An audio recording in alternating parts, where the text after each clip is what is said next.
Jamie. Here's the few things that I had in mind for Ron. Just some ideas. Everything that you're doing looks really awesome. I know how it gets though. You're like, what else can I do? So hopefully these help. So, one thing that is a good thing for him for balance is on a lower target than this, like just the green one maybe. Or it could be used in a Tabata or it could be per side. Just doing this step up on one side just to really work those legs individually as he does favor the one. So just really small though, like not this high and having him come up, then having him really slowly lower down. And I would suggest putting it by a wall so that way if this was really close to this wall, and he comes up and he has this to kind of help him feel a little bit more comfortable, and then as he's coming back down, watching that his hips are going back and not forward over the knee, and really slow and controlled, and doing those evenly on both sides. And then the same thing here for doing the for the shoulders stability, doing the plank walk. Out, in, but on a higher target. So it's out, in, just really small. And I know he can do that really well from the floor, but for picking up one arm after the other, just really slow on a higher target can sometimes be better because it's not really coming down on it and he has to turn his core on a little bit more. The lateral squat walk, because moving laterally can cause a little bit higher risk of tripping, slowing it down with the hips down and back, and walking, and even having him touch with both hands down to get him into that good squat position. And again, could be maybe not even touching the floor, depending on how that's all going, but I'm sure he has a mobility to get down and touch the floor, but just staying really low. A way to add, kick that up a notch is holding really light weights out to the side, squatting down and traveling here, and then as you touch down, you bring the arms in and you touch the ground. You lift them back out and then travel, and then in, touch back is still flat, out, up, and then travel. And really that's such a great way to open up the upper back because the habit is to be here, so then really just opening up that back, keeping that in mind. So then another one is swimming. So any way that's possible for him, depending on how his shoulders are feeling, he might not come directly overhead. It might be a little to the side. And if it is, it's like this. And trying to get him to get some coordination in, you could start with same arm and same leg is engaged. Then it could be opposite arm, opposite leg, all right? Lifting a little bit, or go back to that same arm and same leg and see if you can get the stomach engaged, and he can be engaging the hamstrings, bringing the leg all the way in, but just mimicking that swimming. And then you could get it, if it's going well for him, then it could be a little faster and his core is engaged, his neck is up, and we were lifting the quads off of the ground as well. Really good burn for the bum and for the core. Whole body working, recover in some sort of child's pose position. And that one can be very effective, especially if we're focusing on getting that quad off of the ground, and basically it's just your midsection making contact with the ground. Something else that is always fun and empowering is that boxing. So you can look as silly as possible, but it's really great because it's low impact and we're just really bringing up that heart rate. So just remembering to try and keep the hands up by the face. We're coming out and back in, and we're turning the torso and the core with that body nice and quick, all right?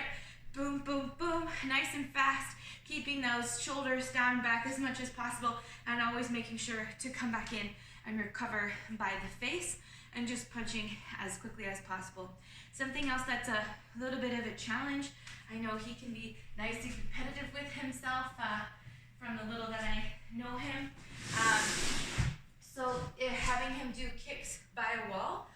So then this is another slow and controlled one, but kind of a deeper sweat. So we have our legs nice and bent here, and I'm going to just touch my foot to the wall, and I'm just focusing on touching it, not putting a bunch of weight into the wall, but just touch and just see how high he can go.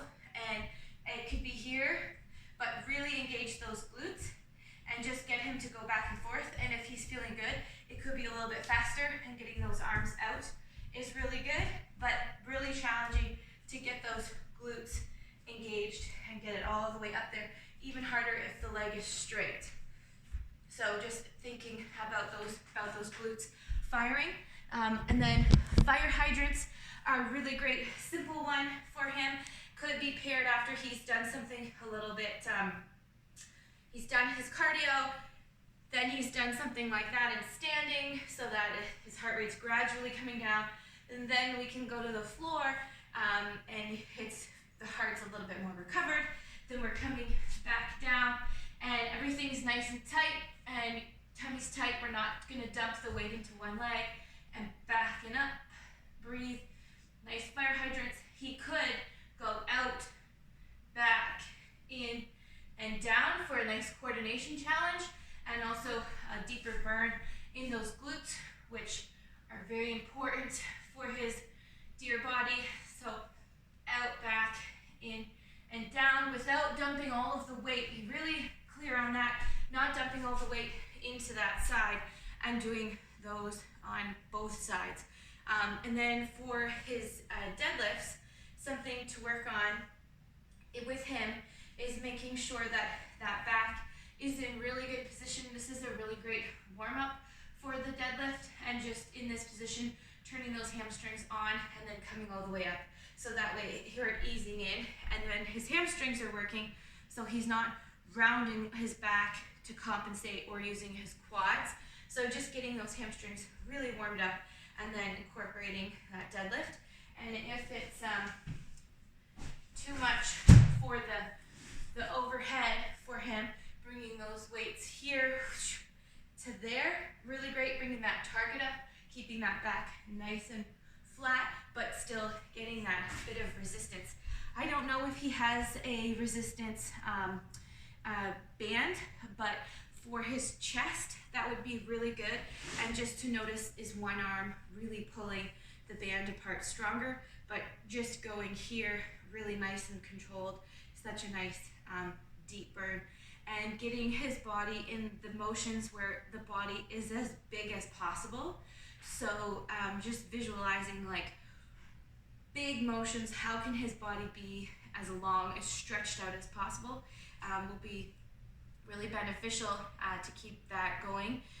Where we're crumpled and small in motions, so such as like a clean and press, it's really important to have that because this is so small. So something that may sound a little bit silly, thinking like 80s old school aerobics and then adding a little bit of masculinity to those moves would be very beneficial for him.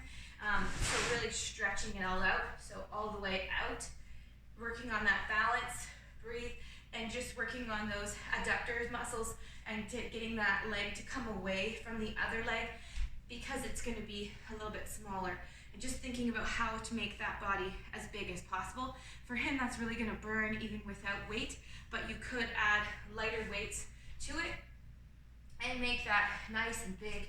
Breathe, and then always making sure that after something that's smaller has been done, like say that could be paired with a mountain climber, and then it was up and made it really big, giving those shoulders a rest, but also opening up that body because it's just folding in. So those are just a few things. I hope that they spark your beautiful brain, and you get a little bit inspired from some of those.